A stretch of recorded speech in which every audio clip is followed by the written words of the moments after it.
मेरे भारतवासियों, हर हर महादेव। जय हो सत्य सनातन धर्म की जय हो। और मेरे यूट्यूबर भाइयों को भी हार्दिक शुभकामनाएं हो। मैं पंडित नेम नारायण की तरफ से, और आप सबके सभी के परिवार सुरक्षित रहें। और मैं यही प्रार्थना करता हूँ महादेव से 2026 हम सब के लिए अच्छा हो और आतंकवाद से मुक्ति मिले और देश के गद्दारों से मुक्ति मिले और एक नया सतयुग प्रारंभ हो। और आज मैं आपको एक विशेष चीज़ बताना चाहता हूँ कि जैसे मान लो कि अवतार क्या होते हैं, अवतार बनते कैसे हैं। अगर आपके अपने बच्चों को भी अवतारी पुरुष बनाना है तो आपको ये 5 चीज़ें गहन करनी पड़ेगी। जो अवतारी पुरुष होते हैं, जिनके इतिहास में नाम है और उनके गुण क्या होते हैं। एक आलस नहीं होता और एक लालच नहीं होता। मन से शांत होते हैं, शरीर से एक्टिव होते हैं और 5वीं चीज़ धर्म के पक्के होते हैं। ये अवतार की पहचान है।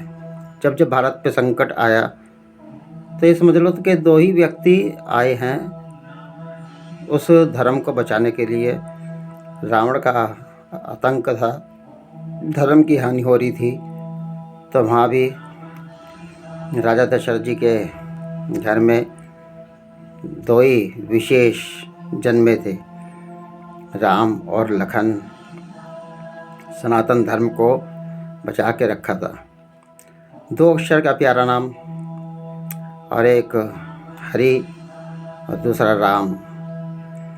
और द्वापर युग में भी ऐसे अत्याचार हो रहे थे, वहाँ भी धर्म की हानि हो रही थी।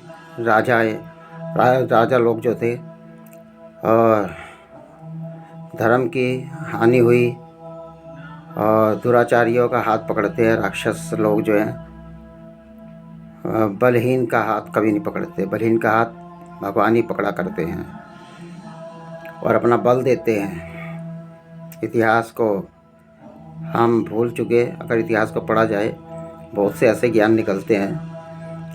और कहते हैं कि वहाँ भी 2 ही व्यक्ति गए थे, कृष्ण और बलराम।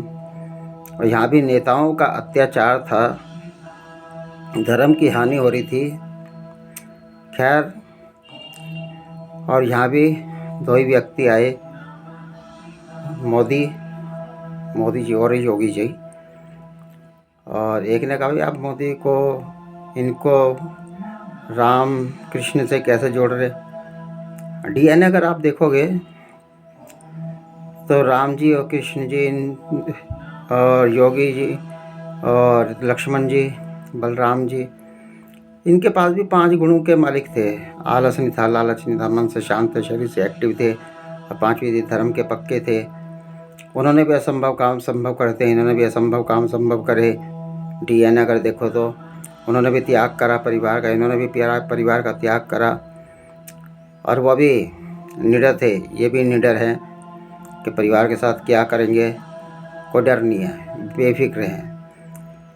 और इसी तरीके से क्या मेरे भाइयों, अपने बच्चों को भी यही शिक्षा दो। माँ सबसे बड़ी ताकत होती है, बच्चों की गुरु माँ होती है। माँ को चाहिए, माताएं युग बदल सकती है, माताएं युग बदल सकती है।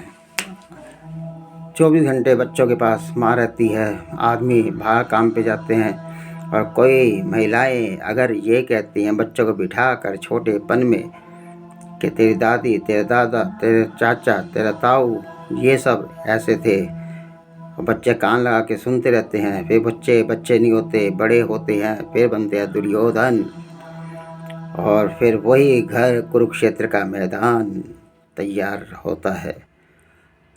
तो ये माताएं कर सकती है। शिक्षा अच्छी मिलनी चाहिए बच्चों को, क्योंकि कल हमारा भी समय होगा और अपने बड़ों का निरादर तिरस्कार मत करो मेरे भाइयों। माताओं, बच्चों को अच्छी शिक्षा दो, बचपन से वीर बनाओ उनको, वीर धीर ये सब बनाओ। भारत टिकेगा और युग बदलेंगे। ये माताएं कर सकती है। जय हो मातृशक्ति की, नव दुर्गा देवियों की जय हो। हर हर महादेव। कोई भूल हो क्षमा करना, अपना छोटा भाई बच्चा समझ के क्षमा करना।